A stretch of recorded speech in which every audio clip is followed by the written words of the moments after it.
We're not sure when ragtime began.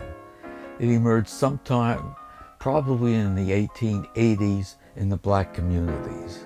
And at first it was not called ragtime, it was called rag.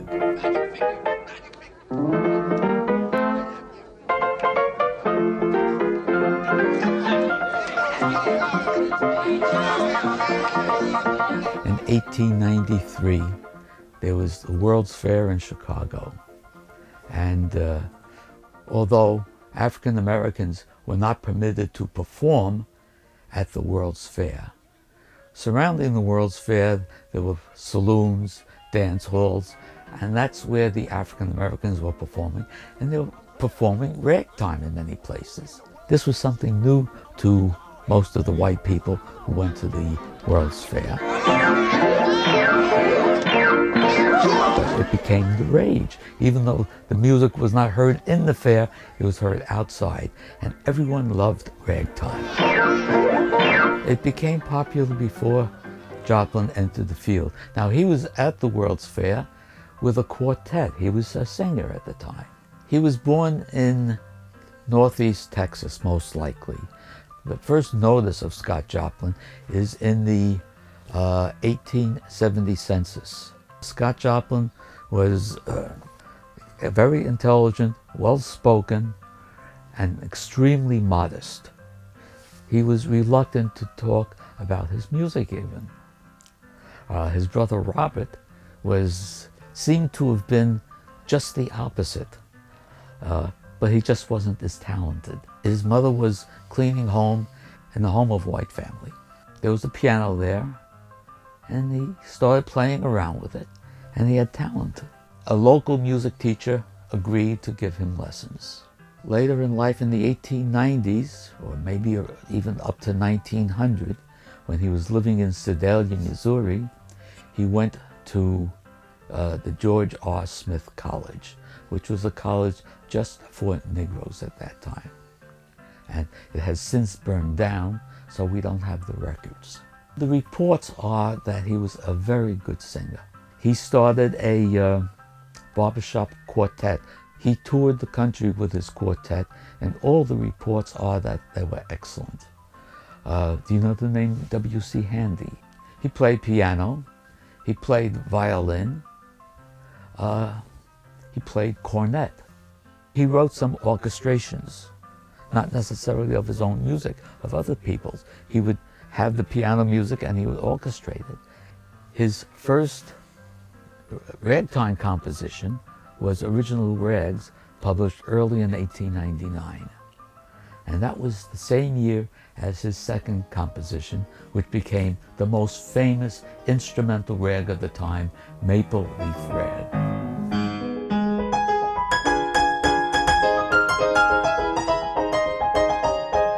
By the time he died in 1917, he had published more than 50 pieces for piano, most of them rags, and many of them extremely good rags, but they were not as popular as Maple Leaf Rag.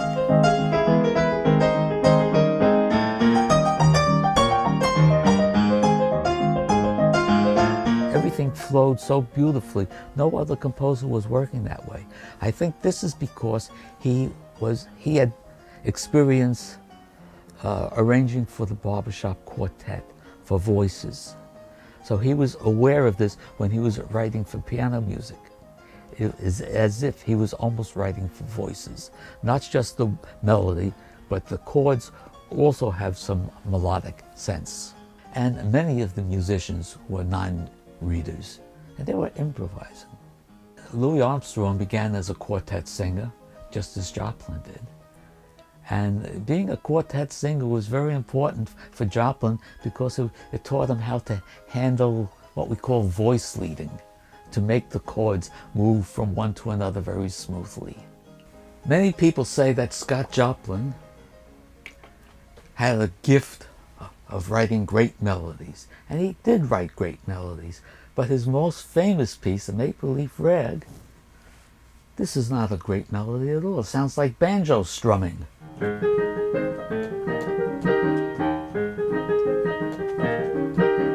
Then we get a surprise. And that's what makes Joplin, all of these surprises. You don't expect this. You don't get it in the music of other composers. After he composed the Maple Leaf Rag, the first year, only 400 copies were published. But then Maple Leaf Rag, I mean, everyone who heard and saw Maple Leaf Rag, they liked it. His second year, he started selling a lot of music. The Maple Leaf Rag, it earned him more money than any other piece because it sold so much. With a guest of honor. Since we don't have the music, we don't know what it's about really, but from the few things that he mentioned in newspapers, I'm pretty certain that the guest of honor was Booker T. Washington, the African-American leader at that time, who was invited to President Theodore Roosevelt's White House and had dinner there. So he was the guest of honor. A newspaper that I know Joplin read referred to Booker T. Washington as the guest of honor at that event. So that's probably what the opera was about. This was a big event. Everyone in the country knew about it. Many parts of the country spoke very poorly of it. They would say, Theodore Roosevelt will never be forgiven for this.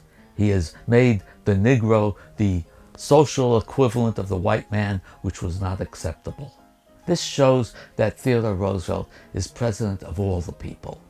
His second opera was Treemonisha. So you have the word tree in there because it's about this foundling, this baby girl who was found under a tree. And her mother's name was Monisha, so they called her Treemonisha. The overriding point of the opera is that for African Americans, education is essential. This is what will make African Americans equal. That was the thought. The biggest challenge was that he was an African American. I mean, everyone, or most people, disparage African Americans. But he broke the stereotypes. People would meet him and they would say, he's very intelligent and he speaks so well and he's so modest. So he personally was very much liked, very much respected, but still being African American was difficult. And who was going to publish an African American opera? What was good about his rags? He did not do the obvious things.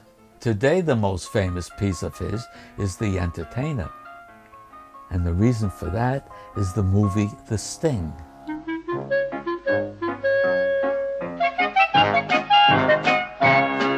That was a Robert Redford, Paul Newman movie.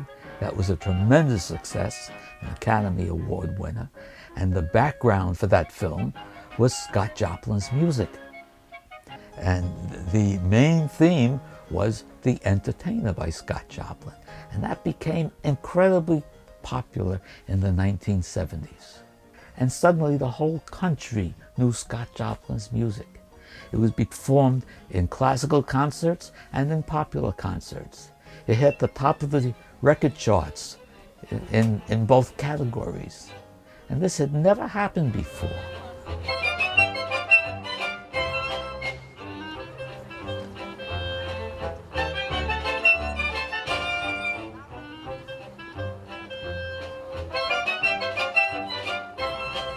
Why was he buried in St. Michael's Cemetery? Well, for one thing, it was free because he was put into a community grave. You might think a pauper's grave. So they then buried him in Queens in St. Michael's Cemetery.